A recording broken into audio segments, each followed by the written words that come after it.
రాష్ట్రంలో జగన్ గారు కొత్త రాజకీయాలకు తెరతీశారు. ఇందులో భాగంగా అన్ని ప్రాంతాల్లో కొన్ని ప్రాంతాల్లో ఏదైతే స్థానికంగా ఉన్న సిట్టింగ్ ఎమ్మెల్యేలకు మార్పులు చేర్పులు కూడా చేయడం జరిగింది. ఇందులో భాగంగా మంగళగిరి ప్రస్తుతం ప్రతిష్టాత్మకంగా తెలుగుదేశం పార్టీ ప్రాంతంలో నారా లోకేష్ పోటీ చేసిన సందర్భంలో ఆయన మీద గెలిచిన ఆళ్ళ రామకృష్ణారెడ్డిని కూడాను మార్చడం జరిగింది. ఈ అంశం మీద మంగళగిరికి సంబంధించి నియోజకవర్గంలో వైఎస్ఆర్సీపీ పార్టీ శ్రేణులు ఏమనుకుంటున్నాయో అడిగి తెలుసుకునే ప్రయత్నం చేద్దాం. మనతో మాట్లాడదాకి హేమారెడ్డి గారు ఉన్నారు. వైసీపీకి అత్యంత సన్నిహితులు. మన పక్కన పార్టీ ఏదైతే మ్యాండేట్ ఉందో దానికి సంబంధించి తుచ్చా తప్పకుండా దానికి మార్గదర్శకాలు అమలు చేసే వ్యక్తిగా ఆయన ప్రాంతంలో అందరూ కూడాను గౌరవిస్తారు. సార్ నమస్తే. సార్ నమస్తే అండి. హేమారెడ్డి గారు చెప్పండి, ఎలా ఉందో మంగళగిరి? ఏదైతే ఆళ్ళ రామకృష్ణారెడ్డి గారు మార్పుల తర్వాత మంగళగిరి రాజకీయాల్లో ఉన్న వైసీపీకి గ్రాఫ్ తగ్గే అవకాశం ఉందో, పెరిగే అవకాశం? ఎట్టి పరిస్థితుల్లో తగ్గదండి. ఎందుకంటే గత 40 సంవత్సరాల నుంచి కూడా మా ఫ్యామిలీ మంగళగిరి కాన్స్టిట్యున్సీ రాజకీయాల్లో ఉంది. మా అన్నయ్య గారు సమితులు లాస్ట్ ఉన్నాయి అప్పుడు, ఆ సమితికే వైస్ ప్రెసిడెంట్గా చేశారు.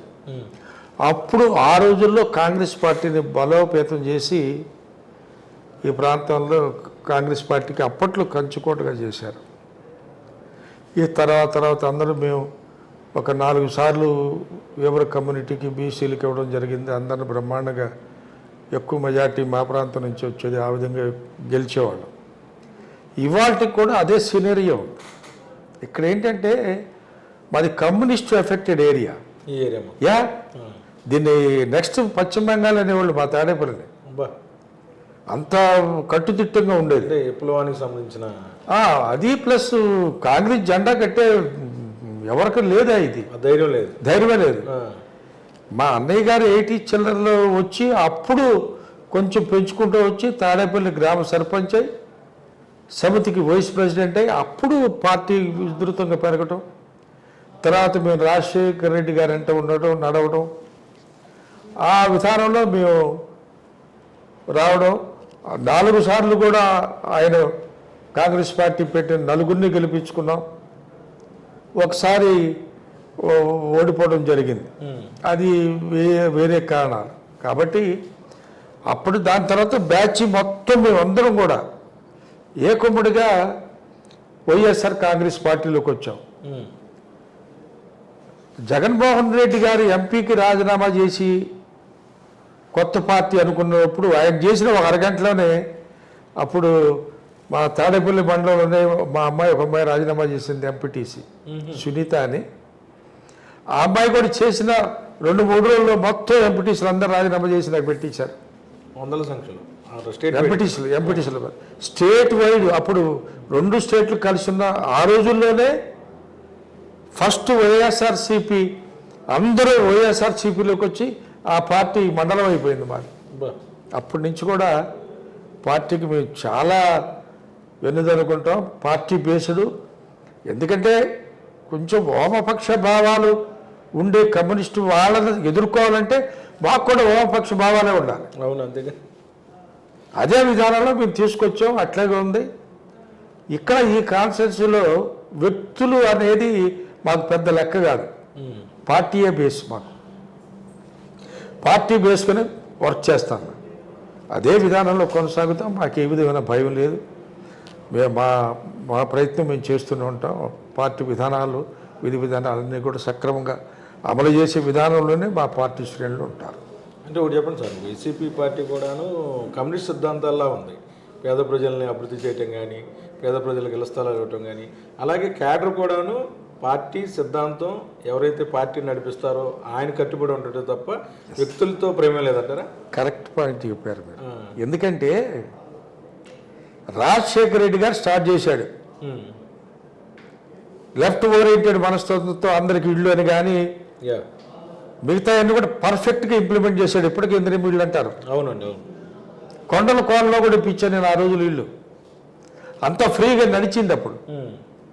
ఆ బేసు తర్వాత ఈయన వచ్చిన తర్వాత డెఫినెట్లీ ఇవాళ జగన్ గారు వచ్చిన తర్వాత ఏ ట్రాన్స్పరెన్సీ అంటే ఇది.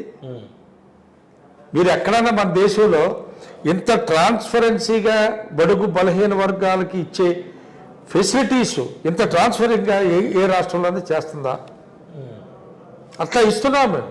బా సరే అంటున్నారు కొంతమంది, అంటారు మా మీద రాళ్ళు వేయడానికి, ఎంత తెచ్చారో ఎంత చేశారు. తెచ్చినవి ఉన్నాయి, మేము ఇచ్చినవి బ్రహ్మాండంగా. మీలాగా మీ కార్యకర్తలకు పంచలా, మా కార్యకర్తలకు ఎవరికి పంచలా, పేద ప్రజలకు వెళ్ళింది. పేద ప్రజలకు వాళ్ళ అకౌంట్లోకి ట్రాన్స్ఫర్ అయినాయి అన్ని స్కీములు. That is our greatness. ఇవాళ మా వెంట ఉన్నది ఇందాక మీరు అన్నట్లుగా కమ్యూనిస్ట్ భావాలున్న మా మనస్తత్వాలకి అనుగుణంగా మా నాయకుడు చేయబట్టే వాళ్ళ కమ్యూనిస్టులు ఫస్ట్ మా అన్నయ్య ఎంపీపీగా నిలబడ్డప్పుడు తాడేపల్లిలో సిపిఎం మేము నువ్వా నేనా అనేటట్టుండే. ఆయన కాలం చేసిన తర్వాత నేను వచ్చిన తర్వాత అంతకుముందు మండలం కానీ మున్సిపాలిటీ కానీ జరిగిన ఎలక్షన్లో తాడేపల్లిలో వైఎస్ఆర్సీపీ మండలంలో ఒక ఎంపీటీసీ కానీ అట్లాగే మున్సిపాలిటీలో ఒక కౌన్సిలర్ కానీ లేడు. మొత్తం మా పార్టీ ఒకళ్ళిద్దరు తెలుగుదేశం వాళ్ళు ఉండేవాడు. ఆ విధంగా మేము మా పార్టీ పెట్టిన కార్యక్రమాలన్నీ అంత బ్రహ్మాండంగా ఇంప్లిమెంట్ చేసుకున్నాం కాబట్టి కమ్యూనిస్టులో ఉన్న పేదాభిక్కి అందరూ కూడా మాకు ఇన్ఫ్లుయెన్స్ అయ్యి మాతో ప్రయాణం చేసే పద్ధతి అది. అసలు మామూలుగా కమ్యూనిస్టులు ఎవరి మాట వినరు, సేతయ్యలు అందరూ. అటువంటిది జగన్ గారు బాబాలు పార్టీ సిద్ధాంతాలు నచ్చి వచ్చారని గ్రేటే కదా. డెఫినెట్లీ ఇవన్నీ మాకు ప్లస్ అవుతాయి. మంగళగిరి కాన్స్టిట్యున్సీ పాత రోజుల్లో వేగులపల్లి శ్రీకృష్ణ గారు ఎమ్మెల్యేగా గెలిపించిన, కమ్యూనిస్ట్ పార్టీని గెలిపించిన ప్రాంతం ఇది. 2 సార్లు గెలిపించారు ఆయన అప్పుడు. అట్లాంటి ప్రాంతాన్ని ఈ ప్రభుత్వం రాజశేఖర రెడ్డి గారి నుంచి వేస్తున్న పునాదులు ఈయన ఇంకా విస్తరింపు చేశాడు మా జగన్ గారు. సో డెఫినెట్లీ మాకు ఇది ఉంది, మాకు ఆ సేవ్ ఉంది వాళ్ళ మా జనంలో. సో చెప్పండి, జగన్ గారిలో ఆకట్టుకునే గుణం ఏంటి అసలు? ఎవరైనా ఒకసారి మిమ్మల్ని కావచ్చు, నన్ను కావచ్చు, ఒకసారి ఆయన మాట్లాడినా, ఆయన ఏదైనా పాలసీ మీద విశ్లేషణ చెప్పినా సరే ఎందుకని అంత ఆకట్టుకుంటారు? నిజాయితీ అండి, నిజాయితీ. తను మాట్లాడే దాని మీద పర్ఫెక్ట్ క్లారిఫికేషన్ ఉంటుందండి. నేను చాలామంది నాయకులను చూశాను. తెలంగాణ హోమ్ మినిస్టర్ అన్ని రాయలసీమలో అన్నీ చూసా, ఎక్కడ చూసా, రాజశేఖర రెడ్డి గారిని చూసా. ఈయన ఈజ్ క్వైట్ డిఫరెంట్ బాయ్ అండి. అసలు ఆ ఐడియాలజీ, ఆ ఆలోచన ఎంత హోంవర్క్ చేస్తాడనండి ఆయన. చాలా హోంవర్క్ ఉంది దీని వెనక. దానికి తగ్గట్టుగా ఆయన అందరికీ కూడా ఇన్ఫర్మేషన్ ఇవన్నీ తెచ్చుకుంటాడు. స్టేట్ బ్యూరో ఇచ్చినవి కానీ, పత్రిక ద్వారా కానీ, లేకుంటే ఈ టీములు సోషల్ మీడియా కానీ, ఇంకా సొంత వీళ్ళు ఉన్నారుగా ఐపాక్ టీం వాళ్ళు వీళ్ళు, ఇదంతా కలెక్ట్ చేసుకొని క్యుములేటివ్గా ఆలోచించి మంచి నిర్ణయాలు తీసుకుంటాడండి. కాబట్టి ప్రజాకర్షణ అనేది ఎంతవరకు అనేది that I can't say, but what he wants to do he will do, that's all. అంతే. ఇది ఉంది, ఆ నిజాయితీ ఉంది. మాలాంటి కొంచెం పెద్దవాళ్ళకి అది నచ్చుద్ది, అది ఆ నిజాయితీ నచ్చుతుంది. ఇవాళ అదే నిజాయితీకి ప్రజలకు పంచుతున్నాడు ఆయన, అదే నిజాయితీతో పంచుతున్నాడు. లేకుంటే అందరూ గొగ్గలు పెడుతున్నారుగా, ఇన్నప్పులు నువ్వు చేసిన ఆ తరం పీరియడ్ కంటే ఏం చేసినా పెద్దవి కాదుగా, అసలే అంత స్టాటిస్టిక్స్ ఉందిగా. ఊరికే మసిపూసి మారేడుకాయ చేయటం అదే తప్పిస్తే నథింగ్ అండి. పీపుల్ ఆర్ ఇంటెలిజెంట్ చాలి గారు. వై? బికాజ్ లిటరసీ పెరిగింది మనకు కూడా. మన దేశం మొత్తం మీద పాత రోజుల్లో కేరళ లిటరసీ బాగుండేది పర్సెంటేజ్ ఇండియా. యా, అలాంటిది మనకు కూడా లిటరసీ పెరిగిందండి.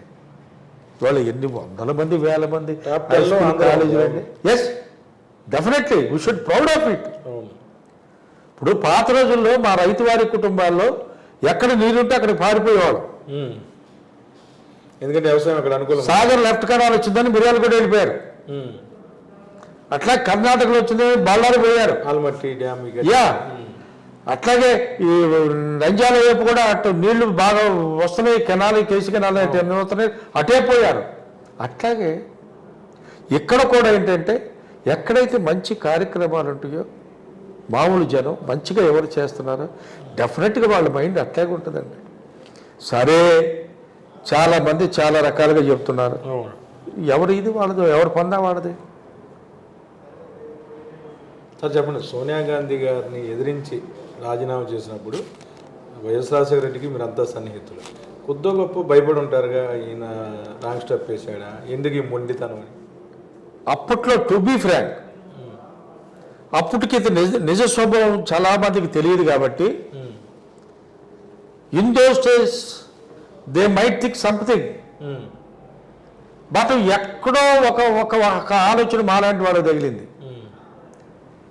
రాజశేఖర రెడ్డి గారి కుమారుడు ఇంత ఈజీగా ఇంత ధైర్యంగా భారతదేశాన్ని శాసించే స్థితిలో ఉన్న సోనియా గాంధీని నువ్వెంత I don't want your MP అని బయటకు వచ్చిన ధీరోదాత్తుడు జగన్మోహన్ రెడ్డి తప్ప భారతదేశంలో ఎవరైనా ఉన్నారంటే అవును. అదే మాకు ఆ గట్సే అతన్ని ఎప్పటికీ నిలబడతాయి, ముందు కూడా నిలబడతాయండి అతన్ని.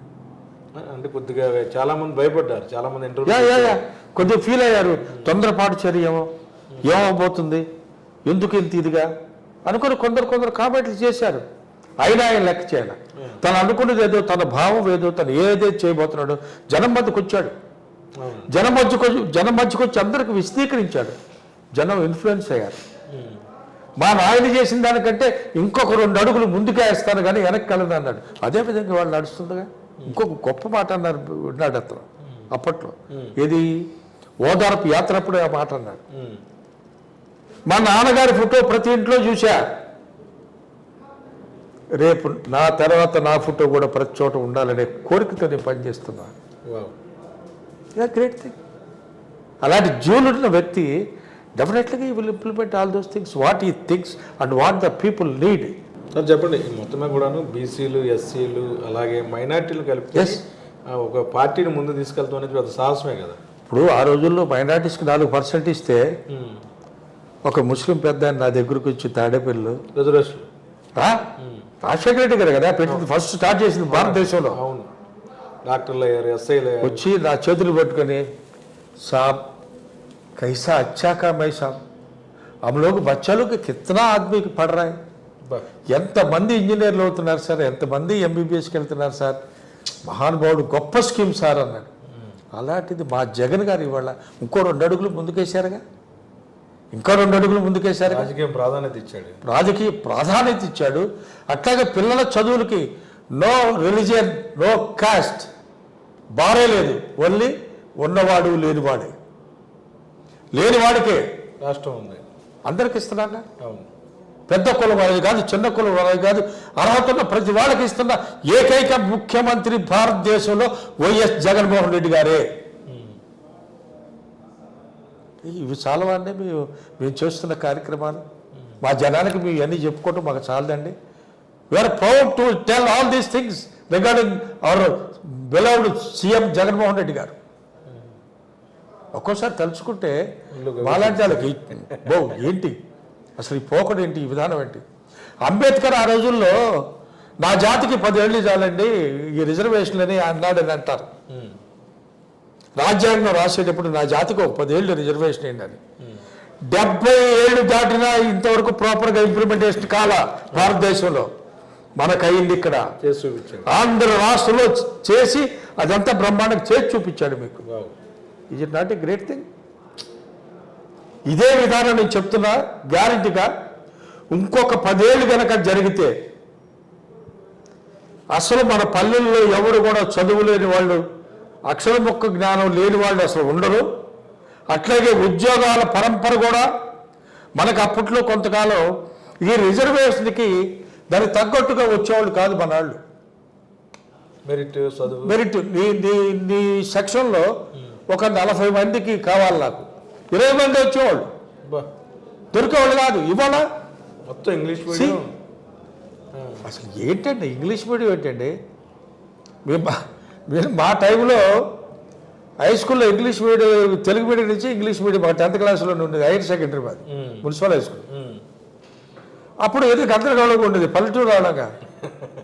ఇవాళ పల్లెటూరు లేదు, పట్టణం లేదు, ఎవడైనా సరే ఇంగ్లీష్ మీడియం. ఆ డ్రెస్సు క్వాలిటీ డ్రెస్, మళ్ళీ quality dress, quality shoes, quality books, bags, మధ్యాహ్నం భోజనం. మధ్యాహ్న భోజనానికి మీకు ఒక ఎగ్జాంపుల్ చెప్తాను, నా పర్సనల్ ఎక్స్పీరియన్స్. ఒకసారి నన్ను పిల్లలు ఏదో క్రికెట్ టోర్నమెంట్ జరుగుతుంది, మీరు రావాలి ఓపెన్ చేయాలంటే వెళ్ళా. వెళ్తే ప్రైవేటు స్కూల్లో చదివే పిల్లల మొహం అంత నాకు తేటగా కనపడలేదండి. మా స్కూల్లో చదివే పిల్లలు మాత్రం బ్రహ్మాండంగా తేటగా చాలా యాక్టివ్గా కనపడ్డారు. ఎస్, ఎంత మనకే సంతోషం. ఇది ఎంత చేంజ్ అండి ఇది. ఈ చేంజ్ అంతా కూడా ప్రజలు గ్రహించట్లేదండి. నువ్వు నీ స్కూల్కి కంటిన్యూగా పంపిస్తే నీ పిల్లలకి నీకు మళ్ళా సంవత్సరానికి 14,000 15,000 పడుతున్నాయి. అమ్మఒడి వేస్తున్నాడు. ఎస్, ఇంకేం కావాలండి? చదువుకోవడానికి ఏం కావాలి? ఈ విధానం ఇంకొక 10 ఏళ్ళు జరిగితే, అంబేద్కర్ ఆ రోజులో అన్నారే రిజర్వేషన్ ఎత్తేసుకోండి, అంతే. ఆ స్టేజ్ వస్తుంది. పిల్లలు అంతే కదా సార్, ఎడ్యుకేషనే కదా, ఆ స్టేజ్ వస్తుంది, చదివే కదా. ఎవరు బడి వస్తారు, ఆ రేంజ్కి వస్తారు, ఆర్థికంగా స్థితిమంతులు అవుతారు. నా పిల్లల్ని చదువుకోగలరు. అరే విదేశాలు వెళ్తారుగా. Yes, definitely. ఎక్కడ లిటరసీ ఎక్కువ ఉంటుందో అక్కడే కదండి డెవలప్ ఉండేది. రైతు కనుక ఎక్కడ నీళ్లు ఉంటే అక్కడ పంట వేసుకోవడానికి పారిపోతాడో, ఎక్కడ లిటరసీ ఉంటే అక్కడే కదండి. అవాళ అమెరికా ఎందుకు పరిగెత్తున్నారు? అంత మన తెలుగు లిటరసీ అంత మన ఇక్కడ బ్యాచ్ ఎందుకు వెళ్ళే కాదు కదా, వెళ్ళేది. నువ్వు బయటకు వెళ్ళాలన్నా కూడా డబ్బులు ఇస్తున్నారు ఇవాళ. ఇతర దేశాలకు కూడా ఫండింగ్ ఇస్తున్నారు కదా, దిస్ స్కీమ్స్. ఎంతో గొప్పయండి ఇవి. అదే మా ధైర్యం, మా జగన్ గారి ధైర్యం, మా ధైర్యం కూడా అది. మేము అంత చేస్తున్నాం ప్రజలకి అనేది. ఈ స్కీములు ఇవన్నీ కూడా మేము కూడా ప్రజల మధ్యకి తీసుకెళ్తాం, ప్రజల్లో నిలబడతాం. మా ధైర్యం అదే. మంగళగిరిలో రెడ్లు ఆధిపత్యత ఉంటుంది. ఈ నేపథ్యంలో బీసీ అభ్యర్థులు ఎంతవరకు రాణించగలరు? రెడ్ల ఆధిపత్యం కంటే ఆ బీసీల కంటే రెడ్లు ఎక్కువ కాదే ఫర్ ఎవరి ఇన్ఫర్మేషన్.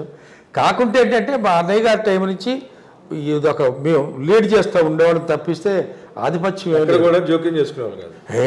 అడ్మినిస్ట్రేషన్ కానీ ఇంకో దానికి కానీ they will do their duty. కాకుండా ఏంటంటే we always with the poor. మొదటి నుంచి కూడా మా అన్నయ్య గారి పాలసీ కూడా కనబడుతున్నాయి మీలో.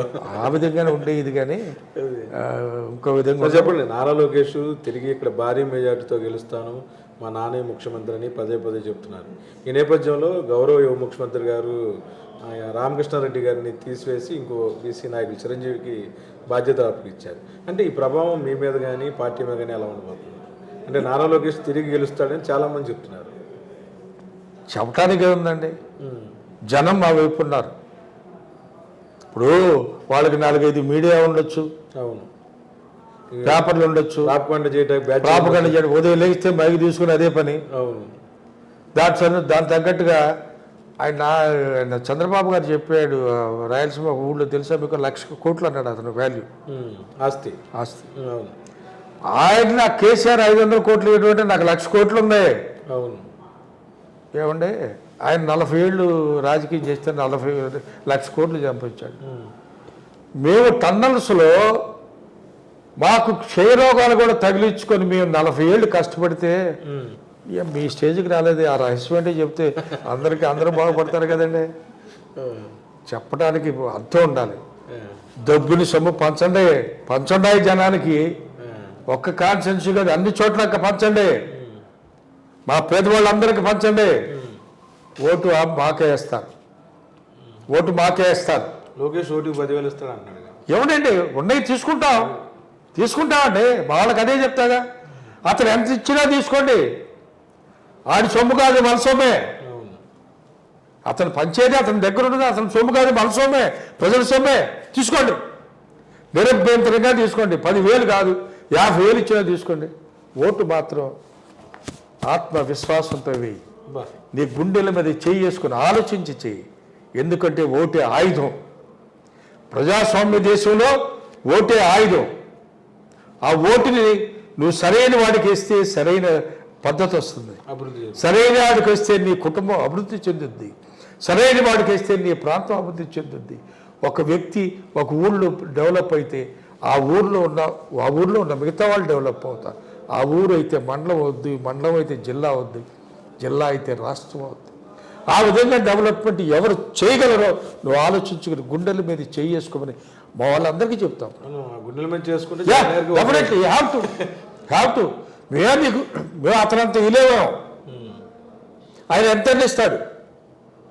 1,00,000 కోట్లు అని చెబుతున్నాడు. మరి నేను ఇందాకన్నా కదా 40 సంవత్సరాలు రాజకీయ జీవితంలో 40 కోట్లు అంటే మరి ప్రతివాడు అందుకే పరిగెత్తున్నారు రాజకీయాల్లో. నాకు అర్థం కాలే బ్యాగులు తీసుకుని.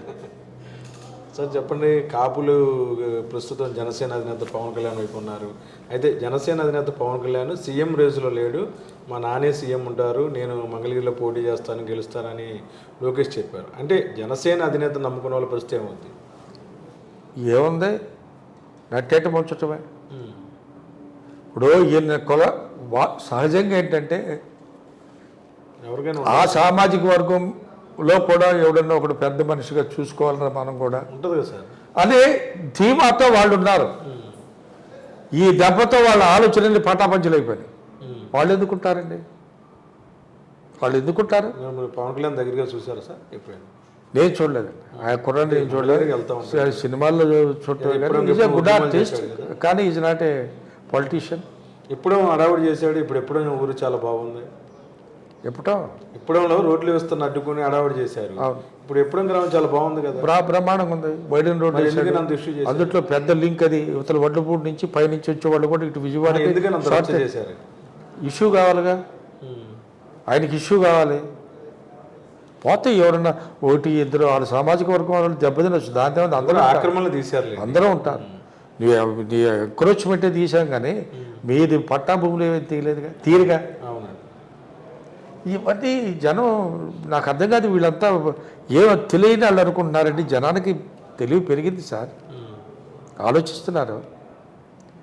డబ్బు నీ దగ్గర ఉంది, దొబ్బింది ఉంది, ఇస్తానంటావు, తీసుకుంటాం, మేము వేసేవాళ్ళకి మేము వేస్తాం. సరే, ఈ మధ్యన దర్శకుడు రామ్ గోపాల్ వర్మ గారు ఒక మాట అన్నారు. ఏదైతే మీరు ప్రతిరోజు జగన్ గారిని విమర్శించే తీరు, మాట్లాడే తీరు, ఆయన తిట్టే తీరు, దానికన్నా భిన్నంగా నేనేమి సినిమాల్లో పెట్టట్లేదు. నిజంగా ఒక ముఖ్యమంత్రిని రకరకాలుగా మాట్లాడుతున్నారు టీవీ డిబేట్లో కానీ వాటిలో కానీ. కనీసం ఆయనకు ముఖ్యమంత్రి అనే గౌరవం కూడా మీరు ఇవ్వట్లేదు. అటువంటిది వ్యూహం సినిమాలో జగన్ గారి ఏదైతే బయోపిక్లా తీస్తుంటే దాన్ని అడ్డుకోవటం అనేది నిజంగా దారుణం కదా. దాని గురించి మీరు ఏమంటారు? నిజంగా రామ్ గోపాల్ వర్మ చాలా గొప్ప మాట అన్నాయండి. మీరు నోటుకొచ్చినట్లు నోట్లో ఏదో ఉన్నట్టు నానా రకాలుగా మాట్లాడుతున్నారే. వయస్సు ఆయన పెద్ద ఆయనకి ఆ వయసు కూడా ఇది తెలుసుకోకుండా ఆయన కూడా అంటున్నారే. ఈ కుర్రాడేమో వేరే ఏదో పేరు అంటాడా. అసలు నువ్వు పప్పు అదంతా రాష్ట్రం అంతా వ్యాపించింది.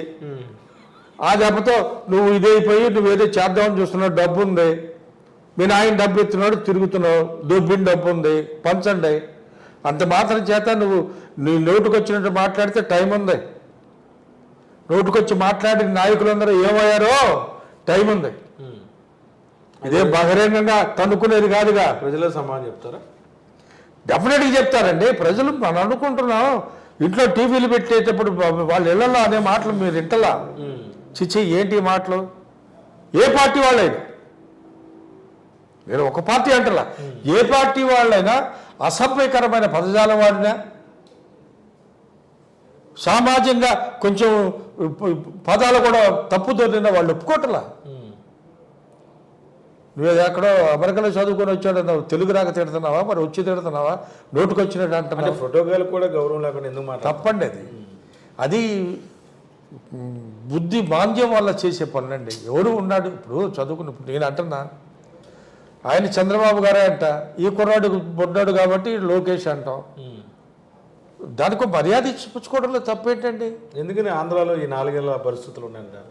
ఎందుకంటే అదేంటి, ఒక విధమైన మనుషుల్లో ఉక్రోషం వచ్చేసిందండి. జగన్ గారు ఆయన్ని చూసి తట్టుకోలేకపోతున్నారు. అసూయ. అమ్మో ఏంటి జనానికి పంపకాలు ఏంటి, ఎన్ని వ్యవహారాలు ఏంటి, రేపేం కాబోతుంది ఏంటి, ఇది వాళ్ళ భవిష్యత్తు, వాళ్ళ రాజకీయ భవిష్యత్తు ఏం కాబోతుంది. ఆయనకేం పాపం ఒక్కగానే ఒక్క కొడుకు, ఈ కొడుకుని ఏదో అందలం ఎక్కించాలని ఆయన తీవ్రంగా ప్రయత్నించడం. ఈ పిచ్చోడేమో ఈయన ఎక్కలేక కింద పడతా ఉంటాడు. ఈయన దత్తపుత్రుడా? అసలు పుత్రుడు. దత్తపుత్రుడేమో ఆయన ఏదో మాట్లాడతాడు. ఆయన కూడా కొద్దిగా షాక్ అయినట్టుంది ఈ మధ్య. కొద్దిగా ఏదో కొంచెం మారింది. మీరు అబ్జర్వ్ చేశారో లేదో, కొంచెం మారింది. ఆవేశం, జుట్టు పైకి ఇవన్నీ మారినాయి. ఎవరో చెప్పుంటారు, దగ్గర చెప్తానంటాడు. ఎవరు చెప్పిన ఎండ అబ్బాయి వాళ్ళ అమ్మగారు వాళ్ళ బ్రదరే చెప్పుంటారు, అది బాగాలేదు, కొంచెం తగ్గించాడు, అందుకని తగ్గించాడు అనుకుంటా అబ్బాయి. అట్లా జనాలు పిచ్చి అండి, తప్పండి అది. అదే ఒక చదువుకున్న వ్యక్తిగా, ఒక సంఘంలో, ఒక సమాజంలో ఒక విలువ ఉన్న వ్యక్తిగా, ఒక ఆర్టిస్ట్, ఒక స్టార్వి, పబ్లిక్లో యాజ్ అన్ ఆర్టిస్ట్గా నీకు మంచి ఇమేజ్ ఉంది, అది కాపాడుకో. మొత్తమే కూడా మంగళగిరిలో ఫైనల్గా వైసీపీ జెండా ఎగరబోతుంది. డెఫినెట్ సార్, అంతే. డెఫినెట్గా ఎగురుతుంది. దాంట్లో ఇంకో రెండో ఆలోచన లేదు. పెట్టండి ఆయన్ని, డబ్బులుండి పెడతాడు, తప్ప పెట్టాలి కదా. ప్రజాబలం ఉంది. ఐస్ మాకు ప్రజాబలం ఉందా, ఆయనకి డబ్బు బలం ఉందా, పెట్టండి. You will see. Thank you. మొత్తమే కూడాను 2024 జరిగే ఎన్నికలు ప్రజలే ఏదైతే ప్రస్తుతం టీడీపీ నాయకులకు సమాధానం చెప్పే పరిస్థితి వస్తుందంటున్నారు వేమారెడ్డి గారు. అంతేకాకుండా ప్రతి ఒక్కరూ ఓటు వేసేటప్పుడు గుండెల మీద చేసుకుని ఈ రాష్ట్రాన్ని అభివృద్ధి చేసింది ఎవరు, పేద బడుగు బలహీన వర్గాలకి అండగా ఉన్న వ్యక్తి గౌరవ ముఖ్యమంత్రి జగన్మోహన్ రెడ్డి గారికి ఓటు వేస్తే వచ్చే లాభం ఏంటని కూడాను ఆలోచించుకోవాలంటున్నారు వేమారెడ్డి గారు. వీడియో జర్నలిస్ట్ విజయ్ గారు కలిసి మంగళగిరి నుంచి ఐటీఎం కోసం అబ్దుల్ అలీ.